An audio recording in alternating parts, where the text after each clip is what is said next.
नमस्कार दोस्तों, कैसे हैं आप सभी। आशा करते हैं कि आप सभी अच्छे होंगे।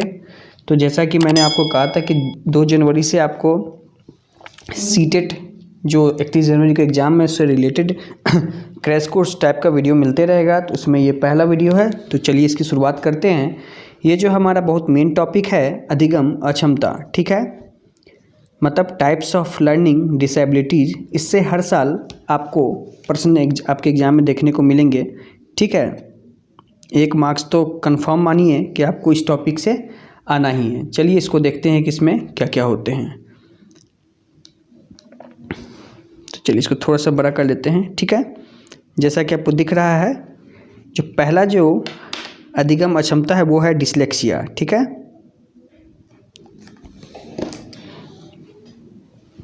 क्या है? डिसलेक्सिया। आपको ध्यान देना है। 10 मैं आपको अधिगम अक्षमता का नाम बताऊंगा जिसको आपको बस ध्यान रखना है।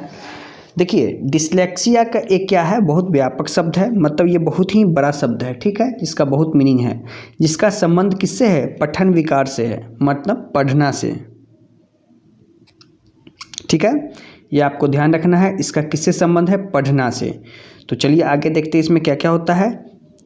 इस अधिगम अक्षमता में बालक को पढ़ने में क्या होती है? कठिनाई होती है, जैसा कि मैं आपको अभी बताया था, क्योंकि वह कई स्थानों में कुछ अक्षरों को जैसे बी एवं डी में विभेद नहीं कर पाता। उसको क्या लगता है बी या डी दोनों सेम है, लेकिन दोनों तो अलग अलग होते हैं, ठीक है।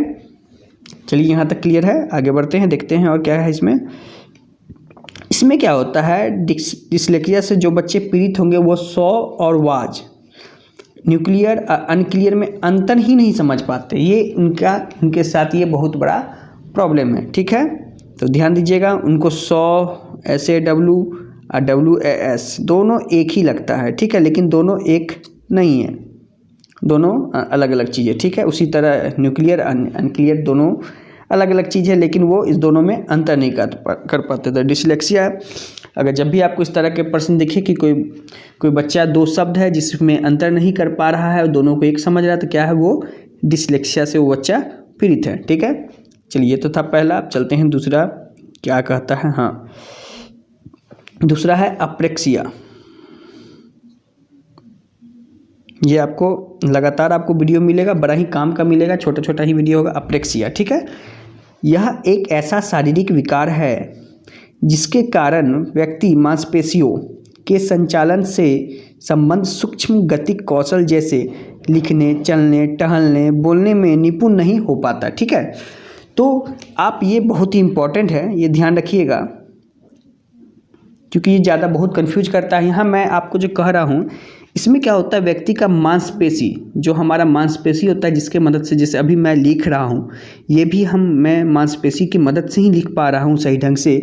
जिसमें क्या होगा, मांसपेशी से आप क्या कीजिएगा, लिखिएगा, चलिएगा, टहलिएगा, बोलने में निपुण नहीं हो पाता। तो ध्यान रखिएगा लिखने उखने वाले से, ठीक है। क्लियर है, ये बहुत VVI है, याद रखिएगा। ये इसके होने का कारण क्या है, ये मस्तिष्क के सेरेब्रम में क्षति के कारण होता है। मस्तिष्क में सेरेब्रम होता है, इसमें क्या होता है, क्षति हो जाता है, उसी के कारण ये होता है, ठीक है। अगर आपको इस तरह का भी प्रश्न मिलेगा तो आपको ध्यान रखना है। चलिए अब हम लोग तीसरे पे आते हैं कि तीसरा क्या कह रहा है। हाँ, तीसरा जो है डिस्प्रेक्सिया, ठीक है। ध्यान दीजिएगा, डिस्प्रेक्सिया यह अपेक्सिया का ही एक प्रकार है, जो अभी आपको बताया उसी का क्या है, ये एक प्रकार है जिसमें व्यक्ति मस्तिष्क में क्षति के कारण सूचना गति कौशलों में निपुण नहीं हो पाता है, ठीक है। इसमें क्या होता है, व्यक्ति में क्षति के कारण सूचना गति कौशल में निपुण नहीं होता, मतलब कि व्यक्ति को उसके मस्तिष्क, जो हमारे साथ जो होता है, हमारे मस्तिष्क में सूचना जाता है जो सही ढंग से नहीं जा पाता है, ठीक है। समझ में आया। जैसे अगर आपका हाथ कटा तो तुरंत आपके मस्तिष्क पर मैसेज आता है कि आपका हाथ कटा है, ठीक है। तो ये उसके पास सही ढंग से नहीं जा पाता, जिस कारण क्या होता है, वह हाथ एवं आँखों के बीच संवयन एवं संतुलन स्थापित नहीं कर पाता है। जैसे कि एक नॉर्मल आदमी हाथ और आँख दोनों को मिला के कोई काम करता है, उसमें ये बीच में क्या कर पाता है, संतुलन सही से नहीं कर पाता, ठीक है, स्थापित वो नहीं कर पाता। क्लियर है यहाँ तक। इस वीडियो को अगर दिक्कत हो 2 बार देखिए, बहुत ही आसान है। अगला जो टॉपिक है हमारा है अफेजिया, ठीक है। अफेजिया। भाषा एवं संप्रेषण में अधिगम अक्षमता को अफेजिया कहा जाता है। क्या है? भाषा और संप्रेषण, अधिगम अक्षमता को अफेजिया कहा जाता है। इसमें क्या होता है, इसमें पीड़ित छात्र मौखिक रूप से सीखने एवं अपने विचारों को अभिव्यक्ति प्रदान करने में कठिनाई का अनुभव करते हैं। इस बीमारी से जो भी बच्चे ग्रसित होंगे वो अपने विचारों को, अभिव्यक्ति को, जैसे हम आप अपने विचारों को, अभी मैं आपको पढ़ा रहा हूँ, ये मेरा विचार है, ये है, जो उसको सही ढंग से आपके सामने नहीं रख पाएंगे। ठीक है, कठिनाई कर अनुभव करते। समांतर मस्तिष्क में किसी प्रकार की क्षति से यह विकार उत्पन्न होता है। देखिए, हमारे शरीर में लगभग जितने विकार होते हैं उसका कहीं ना कहीं हमारे मस्तिष्क से ही लेना देना है। ठीक है, चलिए आगे देखते हैं अगला क्या है, डिस्फेजिया। देखिए, डिस्फेजिया क्या होगा, मस्तिष्क में क्षति के कारण, देखिए फिर से वही आया, मस्तिष्क में क्षति के कारण बातचीत करने में आंशिक या पूर्णतः अक्षमता को डिस्फेजिया कहा जाता है। सबका मस्तिष्क से ही कहीं ना कहीं लेना देना है। तो इस 10 ही बीमारी है जिनको अगर आप ध्यान रखिएगा तो आपका एकदम क्लियर हो जाएगा, कहीं से कोई परेशानी का आपको सामना नहीं करना पड़ेगा।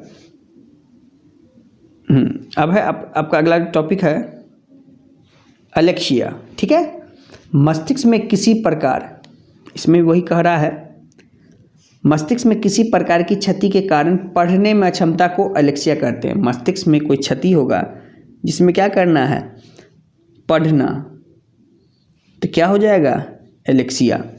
ठीक है, इसे शब्द अंधता या पाठ अंधता या विजुअल अफेजिया भी कहा जाता है। इसको भी आप याद रखिएगा। यह अर्जित डिसलेक्सिया है, मतलब एक्वायर्ड। ठीक है, ये क्या है, अर्जित डिसलेक्सिया है। आगे देखते हैं, अलेक्सिया के कारण अफेजिया एंड डिस्ग्राफिया जैसी अधिगम अक्षमता होने की संभावना है। ये बहुत इंपॉर्टेंट बात है जो आपको याद रखना है। ठीक है, VBI है, अलेक्सिया के कारण अफेजिया और डिस्ग्राफिया जैसी अधिगम अक्षमता होने की संभावना है, किंतु प्रत्येक स्थिति में ये आवश्यक नहीं है। ठीक है, अलेक्सिया के कारण क्या क्या होगा, अलेक्सिया के कारण होगा अफेजिया, डिस्ग्राफिया जैसी। ठीक है, लेकिन प्रत्येक स्थिति में ये जरूरी नहीं कि हर बार ऐसा ही हो। ठीक है, 7वां है हमारा डिस्ग्राफिया। डिस्ग्राफिया का संबंध आपको लिखने से है। ठीक है, याद रखना है, डिस्ग्राफिया का संबंध किससे है, लिखने से है। इसमें या तो बच्चा ठीक से नहीं लिख पाता अथवा उसकी लिखावट ठीक नहीं हो पाती। ठीक है, इसमें या तो बच्चा ठीक से नहीं लिख पाता अथवा उसकी लिखावट ठीक नहीं हो पाती। सामान्यतः इसका कारण हाथ, हथेली या अंगुलियों में संबंधी गड़बड़ियाँ होती है। इसके अतिरिक्त मस्तिष्क संबंधी कुछ गड़बड़ी के कारण भी यह अधिगम अक्षमता होना संभव है। मतलब कुछ बच्चे जो लिखने में सही से ढंग से नहीं लिख पाते, उसके पीछे क्या कारण हो सकता है, हाथ, हथेली, उंगली में कुछ उसको गड़बड़ी हो। ठीक है, और कहीं कहीं इसका मस्तिष्क से भी गड़बड़ी होने की चांसेस होते हैं। ठीक है, अब हम जानते हैं, ये बड़ा आसान है, इसको तो आप याद कर लीजिएगा। मैथमेटिक्स से जब भी प्रॉब्लम हो, जोड़ घटाव गुना भाग, तो वो किस में आएगा, डिस्कैलकुलिया में आएगा। ठीक है, तो ये तो बहुत आसान है। यह एक ऐसी अधिगम क्षमता है जिसमें बच्चे अंकगणित को समझने में कठिनाई का अनुभव करते हैं। तो बस कुछ नहीं, आपको एकदम मैथ याद रखना है। मैथ में ही जोड़ घटाव गुना भाग सब आता है। ठीक है,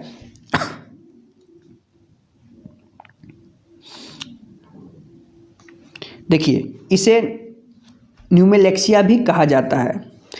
इसको याद कर लीजिएगा, न्यूमेलेक्सिया भी कहा जाता है। ठीक है, और डिस्कैलकुलिया के कई प्रकार होते हैं। डिस्लेक्सिया के कुछ प्रकार हैं जिनको हम लोग अब देख लेते हैं, बस आपको ध्यान देना है। यह है ग्राफिकल डिस्कैलकुलिया, अगला है लेक्सिकल डिस्कैलकुलिया, अगला है वर्बल डिस्कैलकुलिया। ये सब डिस्कैलकुलिया के प्रकार हैं। ठीक है, आगे है प्रेक्टोगोनोस्टिक डिस्कैलकुलिया या ऑडियोनोगोस्टिक डिस्कैलकुलिया। ठीक है, ये भी आपको ध्यान रखना है। कितने प्रकार हो गए इसके? 5। अगला जो है हमारा टॉपिक है डिस्थीमिया, ठीक है। एक जो हमारा टॉपिक है ये डिस्थीमिया, ये भी इम्पोर्टेंट है। यह गंभीर तनाव की अवस्था को कहा जाता है। ये गंभीर तनाव की अवस्था को कहा जाता है। इसे मनोविकार का प्रतिकूल प्रभाव बालक के अधिगम पर पड़ता है। देखिए तनाव की बात हो रही है, मतलब ध्यान रखिएगा स्ट्रेस की यहाँ चर्चा हो रही है।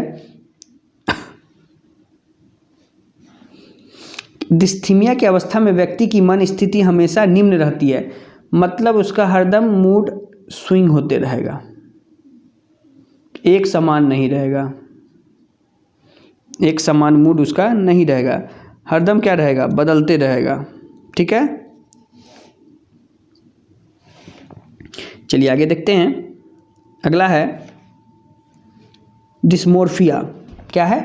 डिस्मोर्फिया। देखिए सभी के नाम सेम हैं, इसलिए आप इस वीडियो को जरूर 1-2 बार देखिए और कॉपी में लिखिए, नहीं तो हो सकता है आप एग्जाम में जाने के बाद कंफ्यूज कर जाइए, ठीक है बहुत आसान टॉपिक लेकिन कन्फ्यूजन ज़्यादा है इसमें। यह एक ऐसा मनोविकार है जिसमें व्यक्ति को यह भ्रम हो जाता है कि उसके शरीर के कुछ अंग बहुत छोटे हैं या अपूर्ण हैं। देखिए इसका भी किससे है? मनोविकार, सबका दिमाग से ही लेना देना है, ठीक है। इसमें व्यक्ति को क्या भ्रम हो जाता है, क्या कि उसका शरीर का कुछ अंग क्या है? छोटा है या अपूर्ण है, ठीक है। वह क्या करने लगता है? वह अपने शरीर के विभिन्न अंगों की तुलना दूसरे लोगों से करने लगता है। इसका प्रतिकूल प्रभाव उसके अधिगम पे पड़ता है। अगर उसको लगेगा कि मेरा हाइट कम है, मेरा कुछ मतलब जो भी उसके मन में आएगा तो क्या करेगा? दूसरे से कंपेयर करेगा, तो कहीं ना कहीं उसके ये अधिगम को प्रभाव पड़ता ही है ना, क्योंकि अगर आपके दिमाग में हरदम उल्टा सीधा बात चलेगा तो कहीं ना कहीं वो आपके अधिगम को ही प्रभाव डालता है। तो जैसा कि आप देख रहे थे, इसी तरह ये आपके आज के 10 अधिगम अक्षमता थे, ठीक है, जो आपके समाप्त हुए।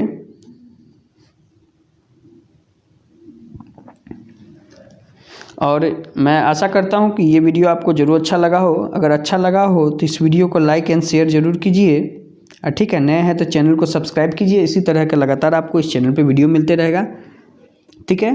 और प्लेलिस्ट में जाइए प्लीज़, वहाँ बहुत कुछ है, उसको जाके देखिए तो पता चलेगा। इसमें बहुत सारे वीडियो आपके लिए अवेलेबल है। आज के लिए इतना ही, कल मिलते हैं। धन्यवाद। जय हिंद, जय भारत।